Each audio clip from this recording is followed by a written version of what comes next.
కుల వృత్తిని నమ్ముకుని ఉన్న నాయ బ్రాహ్మణులను పొట్టగొడుతూ కార్పొరేట్ స్థాయిలో వెలుగొండ పట్టణంలో ఏర్పాటు చేసిన సెలూన్ షాప్ను అడ్డుకుని తమకు న్యాయం చేయాలని కోరుతూ మునర్కాప్ సంఘం రాష్ట్ర అధ్యక్షుడు కొండదేవయ్యను కలిసి నాయ బ్రాహ్మణులు వినతి పత్రం సమర్పించారు. ఈ సందర్భంగా కొండదేవయ్య వారితో మాట్లాడుతూ తెలంగాణ రాష్ట్రంలో కుల వృత్తులకు ఎంతో ప్రాధాన్యత ఉన్నదని, వారి జీవనోపాధికి అడ్డు కలిగించే ఎలాంటి చర్యనైనా అడ్డుకుంటామని స్థానిక శాసనసభ్యుడు ప్రభుత్వ పాద శ్రీనివాస్ను కలిసి న్యాయం చేస్తామని హామీ ఇచ్చారు.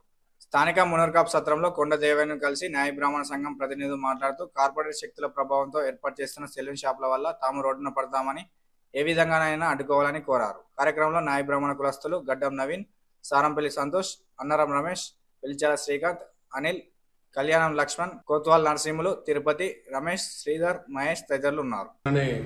దానిలో ఈరోజు బీసీ అధికార సంఘం పనిచేస్తుంది.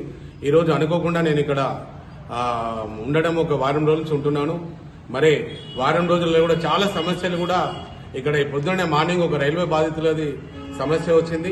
మరి ఈరోజు నాయ బ్రాహ్మణులందరూ కూడా మరి వారి సంఘం నుండి ఒక 150 కుటుంబాలు వాళ్ళందరూ కూడా 2 రోజుల నుంచి కూడా షాప్స్ బంద్ చేసుకొని మరి నిరసనలు తెలపడము, మరి వారందరూ కూడా కుటుంబాలందరూ యువకులందరూ కూడా ఈరోజు నాకు రావడం జరిగింది. అన్న మాకు తప్పకుండా మీరు అందరూ కూడా స్టేట్ లెవెల్లో మాకు న్యాయ బ్రాహ్మణులకు న్యాయం చేయాలి, మరి ఎందుకంటే రాష్ట్రంలో మీరు ఉన్నారు కాబట్టి అని వారు నాకు చెప్పడం జరిగింది. మరి ముఖ్యంగా ఈరోజు ఎందుకంటే ఇక్కడ పుట్టిన బిడ్డగా నేను చెప్తున్నాను, బీసీలు కానీ ఎవరు కానీ ఏ కులంలో ఎవరికి ఏ సహకారం కావాలన్నా కూడా ఎవరికైనా కూడా తప్పకుండా నా వంతు సహకారం అనేది అందజేస్తాను. నా దృష్టికి వస్తే ఈరోజు కూడా వేమాడలో ఉన్న నాయ బ్రాహ్మణులందరికీ కూడా మరి కులస్తులందరూ కూడా నేను తెలియజేసేది ఏంటంటే, మరి ఇప్పుడు ఏదైతే నాయ బ్రాహ్మణులందరూ మీరు వృత్తి చేసుకుంటున్నారో మన నాయ బ్రాహ్మణులే వృత్తి చేసుకోవాలి. ఇంకా వేరే కులస్తులు కూడా ఈ కార్పొరేట్ స్థాయిలో సెలూన్లు పెట్టి మరి నాయ బ్రాహ్మణులకు అందరికి అన్యాయం జరిగే విధంగా మరి చేయొద్దని కూడా నేను ఎవరైతే దాన్ని ముందు పెడుతూ అది సెలూన్ పెడుతున్నారో వారికి ప్రత్యేకంగా నేను కోరుతున్నాను.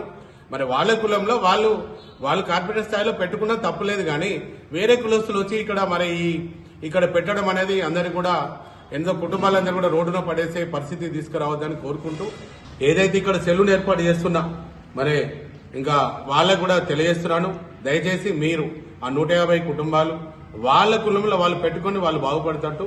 అన్ని కులాల వాళ్ళు కూడా ఎవరి వృత్తి వాళ్ళు చేసుకుని ఇవ్వడానికి మీరు అందరు సహకరించాలని తెలియజేస్తూ, మరి వారు కూడా ఈరోజు ఎమ్మెల్యే గారికి, ప్రభుత్వ వైపు గారికి, ఆ శ్రీనివాస్ గారికి కలవడం జరుగుతుంది. మరి సీనన్న గారు కూడా మీరు రాష్ట్ర ప్రభుత్వం ద్వారా కూడా మరి నేను అప్లికేషన్ పెడతాను, మీరు కూడా జీవో వాళ్ళకి ఇప్పించే దానిలో మీరు కూడా ప్రయత్నం చేయాలని కోరుకుంటున్నాను.